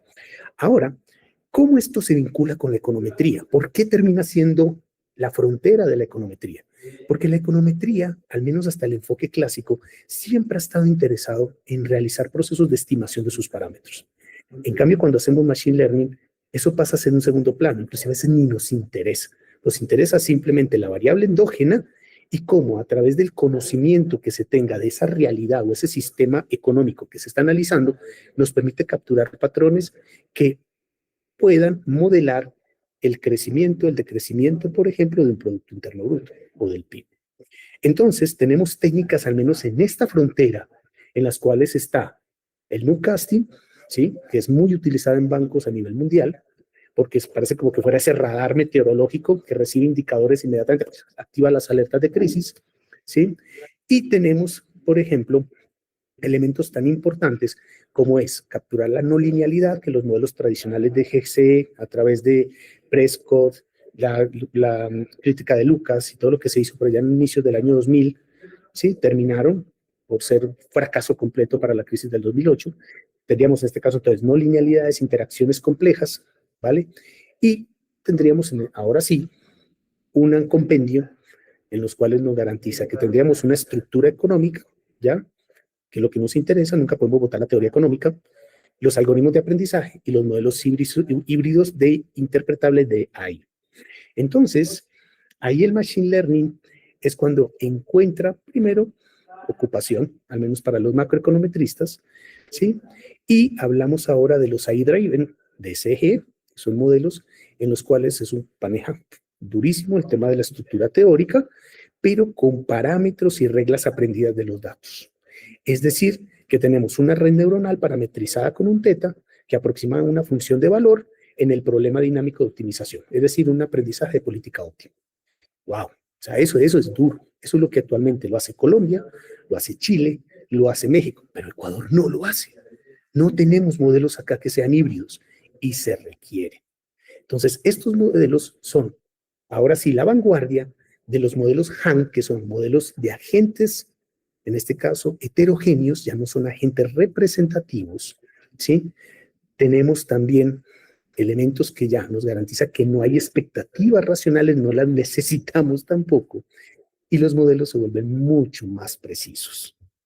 Entonces, cuando queremos ahora entender esa frontera, ya nos encontramos con el cómputo. Entonces, ustedes ven en pantalla uno de los modelos más sofisticados que tenemos para los modelos de equilibrio general, ¿sí? Y en este caso es una integral que no tiene solución analítica. Anteriormente, hace por lo menos unos 10 años, era realmente muy intratable, muy difícil de resolver, muy complicado de resolver, pero que actualmente podemos aproximar a través de miles de trayectorias que utiliza, por ejemplo, el filtro de partículas, ¿sí? Y que utilizan las secuencias de Monte Carlo, ¿sí? Basados en aspectos bayesianos. O sea que, en otras palabras, es una fusión entre el machine learning y lo que nosotros llamamos el enfoque bayesiano para la estimación de los modelos de equilibrio general y dinámicos y estocásticos. Como ustedes pueden ver, son de los dos filtros más interesantes. Aquí ya no aplica el filtro de Coleman, solo aparecen los filtros de partículas y el Monte Carlo secuencial 2, que es uno de los modelos más avanzados que tenemos nosotros para estimación. ¿Vale? Entonces, en pantalla ven todo lo que se requiere. Ya ahora, esto hace 10 años era muy difícil de trabajar, pero actualmente eso que ustedes ven en pantalla ya lo tenemos. Todos esos recursos lo tenemos. Antes no. Ahora sí tenemos capacidad de cómputo.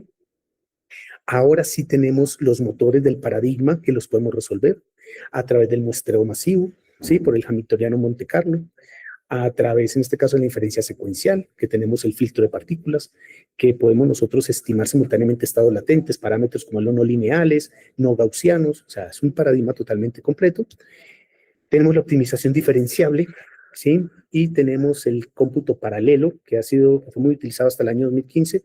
Sin embargo, ahora está siendo sustituido por otras opciones un poco menos costosas y mucho más precisas. Por lo general, estamos a las puertas de poder tener computación bastante rigurosa a través de la computación cuántica, que posiblemente le va a permitir a los bancos ser mucho, pero mucho más preciso en la estimación de estos modelos, y modelos que son de agentes heterogéneos, no solamente personas, no solamente hogares, sino que tranquilamente son también las empresas, ¿sí?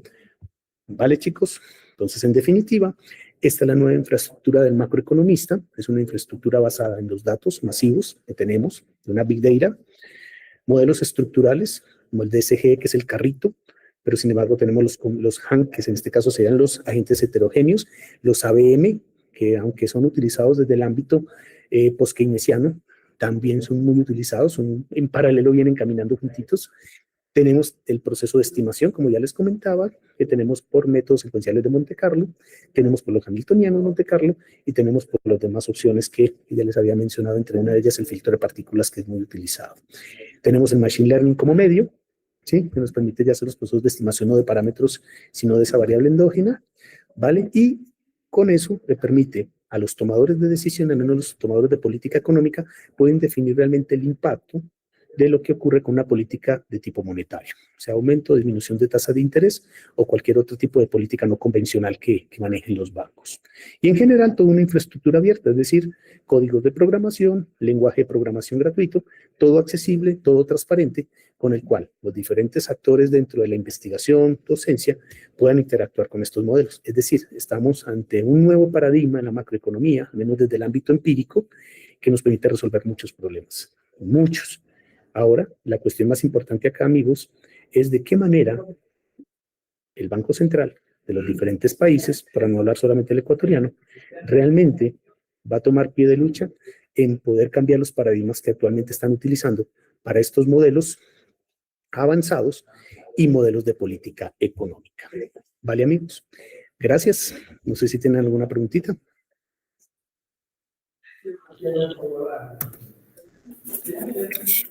Máster, ¿qué tal? Buenas noches. Sí, Máster, ya estamos abriendo el chat de los 900 compañeros que están ahorita. 900, wow. Sí. En YouTube están conectados. No, eso sí es una buena cantidad. Sí. Máster, le formulo las preguntas. Dale. Brian Garzón pregunta, ¿el Banco Central es necesario para que el país o pueda ser eliminado al igual que en Argentina? No, el Banco Central no se puede eliminar. No se puede eliminar. Inclusive, si usted mira el Banco Central, es un actor importante, tanto desde los post-keynesianos como los neoclásicos. Entonces, eso no es negociable. El Banco Central tiene que existir, a no ser que haya una nueva teoría y que propongas y que con eso te vayas a ganar el Premio Nobel de Economía cambiando todo un sistema financiero y el flujo de la economía, posiblemente. Pero el Banco Central no se puede eliminar. Ok. Israel Solís, ¿cómo afecta el avance de la inteligencia artificial a la automatización, a la productividad y a la medición de la inflación a nivel global? Bueno, es que ahí la inteligencia artificial tiene varias aristas. A ver, si nosotros utilizamos la inteligencia artificial como modelo de lenguaje que nos sirve a nosotros en este caso para volvernos más productivos, para ser un poquito más eficientes, posiblemente lo que va a hacer es que como factores de producción, no es que aumente la función de tecnología, que sería la función de producción, sino que nos hace más productivos. O sea, en estas palabras, podríamos tener, en este caso, productividad creciente a escala, lo cual permitiría producir más. Ahora el tema sería es cómo se da la distribución en los factores productivos de esa renta. Ese va a ser el problema. Eso es por un lado. Ahora, por el otro, hay un gran debate. Este sí tiene un gran debate muy denso y tiene que ver en el mercado laboral, ¿sí? Ahora, ¿cuál es el debate? El debate es si la inteligencia artificial logra ser tangible, que pueda reemplazar ciertas actividades, ¿qué va a pasar con el mercado laboral? ¿Qué va a pasar con el mercado, la curva de oferta y la curva de demanda? ¿Qué es lo que puede ocurrir? También es algo incierto. O sea, en este momento no podemos saber lo que va a ocurrir, pero lo que sí para nosotros es cierto es que al menos en el ámbito de las proyecciones, los pronósticos, los modelos macroeconométricos, la inteligencia artificial a través de los procesos de cálculo mucho más sofisticados y mucho más rápido, trabajando con datos masivos, sí nos puede permitir tener una mayor información y mayor entendimiento de la realidad. Pero hay otras cosas que no. Por eso desde mi punto de vista, muy humilde es, no puedo en este momento determinar de que la inteligencia artificial para algo va a servir para todo. No, en cada mercado vamos a tener problemas, en el mercado de productivo, en el mercado de factores, en mercados financieros, o sea, no sabemos qué va a pasar. La siguiente pregunta la formula Job Ramírez Salas. ¿Por qué el sector público, excepcionando el Banco Central, no ha utilizado las técnicas de ML para el análisis de variables macroeconómicas esenciales para el desempleo a pesar de su potencial? Bueno, ahí sí estaría un poco quizás cuestionando la labor de mis colegas en el Banco Central. Yo me atrevo a decir de que realmente es un tema de la calidad de la data y la calidad. Recuerden que estos modelos y más el enfoque bayesiano requiere de data y data masiva. Machine Learning requiere de data masiva. La teoría económica está, no pasa nada, la podemos seguir generando, podemos seguir desarrollando, pero la teoría económica en este caso no aterriza a lo terrenal si no podemos trabajar la parte empírica. Entonces, bajo esa idea, vuelvo y reitero, me atrevo a decir de que el Banco Central no lo utiliza por el hecho de no tener información de calidad, de no tener recursos computacionales, de no tener equipo que realmente le permita garantizar que las estimaciones que se realizan cumplan al menos con los requerimientos mínimos para que sirvan de apoyo para la política económica.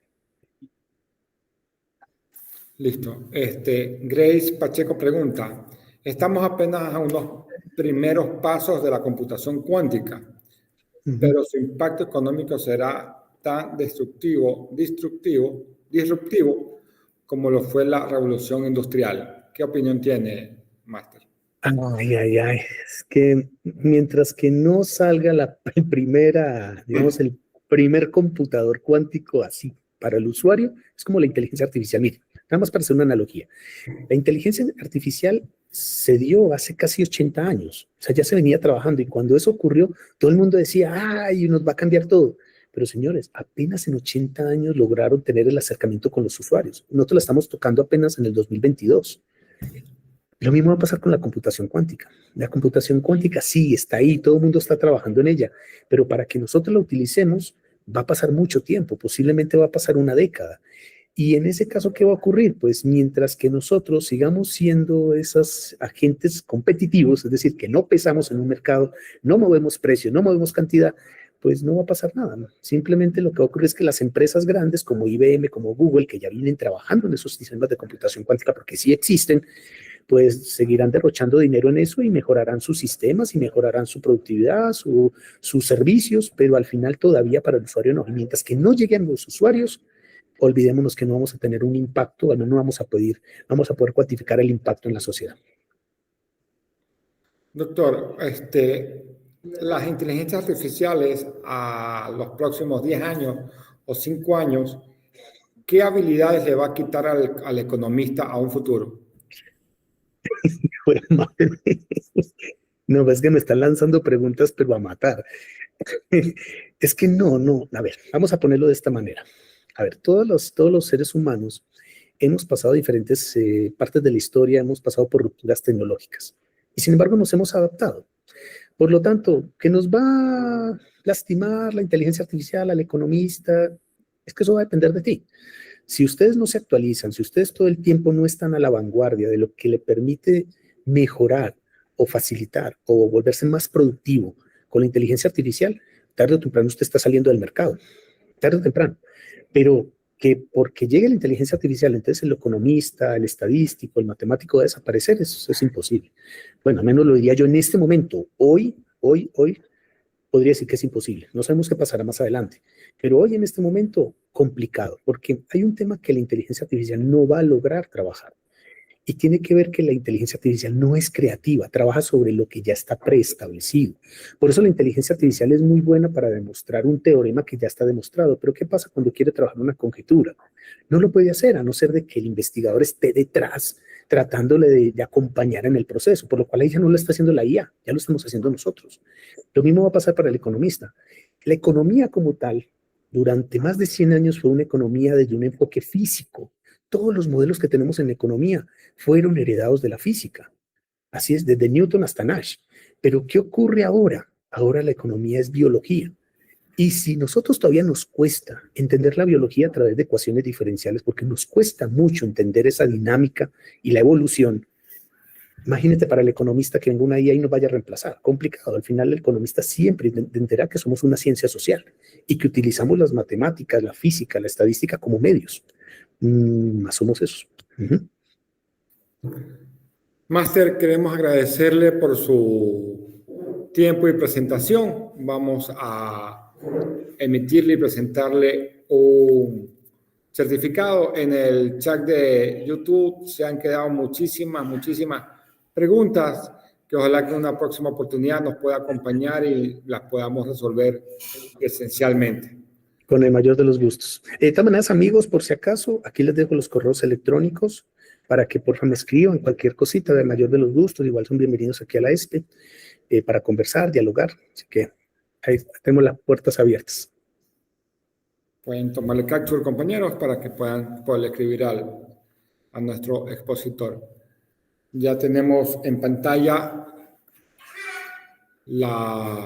su certificado. La UNEMI, conjuntamente con las jornadas académicas UNEMI y PONEMI 2025, certifican al máster Andrés Alejandro Galvis Correa por su reconocida y destacada participación como ponente de las segundas jornadas académicas de economía en coyuntura y prospectiva económica UNEMI y PONEMI 2025, desarrollado los días 6 y 7 de octubre con el aval académico de la Universidad Estatal de Milagro.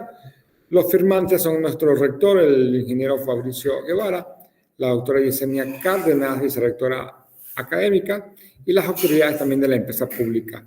Doctor, muchísimas gracias por su intervención y estamos prestos a cualquier otro mensaje último que nos quiera dar.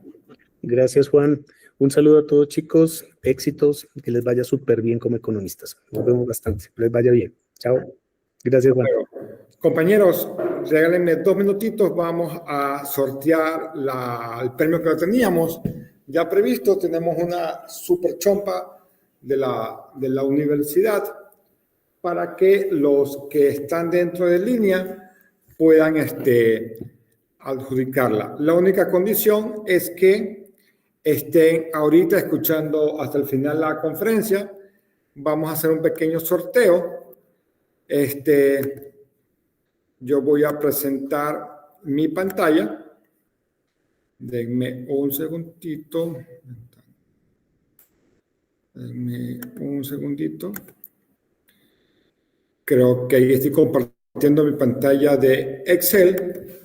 Ya les va a salir ya les va a salir también en YouTube. Y vamos a hacer de la siguiente manera. Yo aquí ya tengo bajada la base de datos de todos los inscritos que tenemos de las jornadas. Tenemos en total la celda 1478. Y lo que hice es hacer un aleatorio entre 1 y 1978 para poder validar el sorteo. Entonces, la idea es que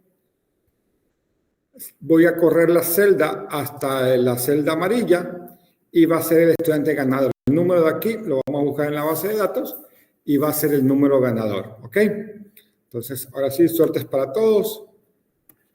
Y el número ganador sería el 1150. Buscamos la celda 1150 y vemos quién salió favorecido y coordinamos la entrega del mismo. Me pasé, creo. 1120, por aquí está. 1150. 1150. Romero Echeverría Patricia Beatriz nos tiene que decir hola o presente dentro del YouTube, por favor, para que poder garantizar de que estuvo en la sesión. Esperemos 20 segundos para que Beatriz pueda validar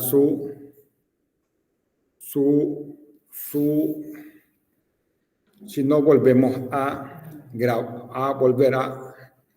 volvemos a sortear. Romero Patricia, Romero Echeverría a la 1, Romero Echeverría a las 2. Estoy viendo el chat de YouTube y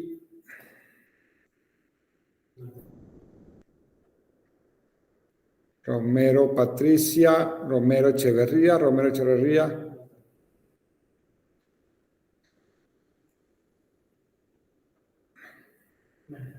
No está. Ya me están confirmando aquí también los compañeros que nos están ayudando a ordenar el YouTube. No está. Entonces, procedo a hacer otra barrida, otro sorteo para que voy a borrar y voy a mandar otra vez. Y nos tocó la 1020. La 1020 es el compañero.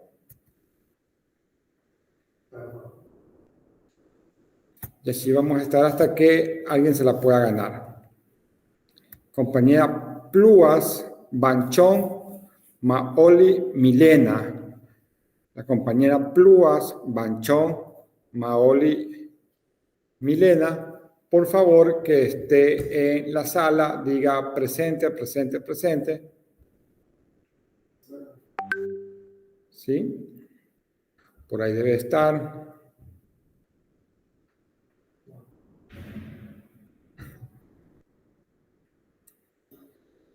Ponte en vivo acá. A la 1, Pluas Banchón Maoli Milena. A las 2, Pluas Banchón Maoli. A las 3. ¿Me confirman los compañeros si está o no está? No, no está. Volvamos a sortear, no hay ningún problema. Voy a borrar otra vez y vuelvo a hacer el barrido. La 1364. 1364. 1364, 1364 está aquí, que es Vargas Ruiz Michelle Viviana. La compañera Vargas Ruiz Michelle Viviana, por favor, ¿está en sala?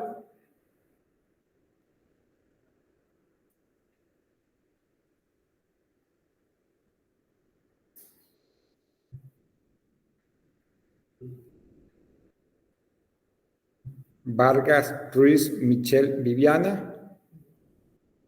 No está a la 1, no está a la 2 y no está a la 3. No voy a hacer otro sorteo, sino que vaya a escoger, bueno, va a coger otra ponderación para que no digan que después la estamos. Vamos a ver. Están saliendo solamente los 1000. Entonces voy a hacer hasta que baje un poquito el aleatorio. 581. El número 581 debería estar en sala. 581. 581 es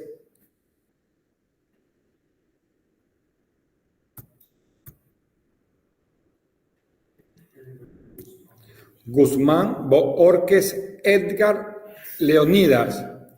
Guzmán Boorques Edgar Leonidas es el ganador de la chompa. Si está en sala, por favor.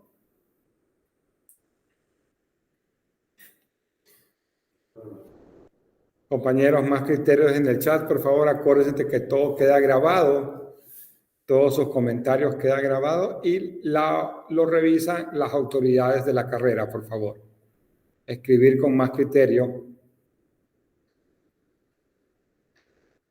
Guzmán Boorques Edgar a las 2.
lo revisan las autoridades de la carrera, por favor. Escribir con más criterio. Guzmán Borges Edgar a las 2.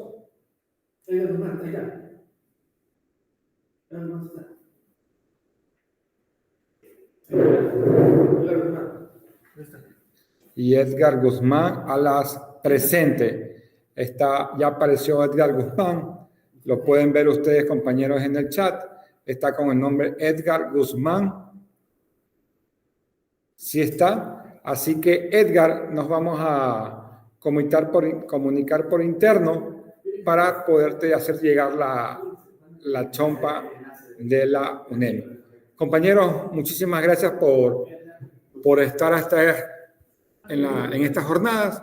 Nos vemos mañana a la misma hora para poder seguir. Felicidades a Edgar, que al quinto intento pudo hacerse acreedor de la chompa. Mañana también tenemos Expo Ideas con los compañeros que mencionamos antes. Vamos a mencionarlos también para que le puedan informar a Nicolás Casorelli, que está como finalista, a Martín Castillo y a Evelyn Guamán. Pasen muy bien. Buenas noches.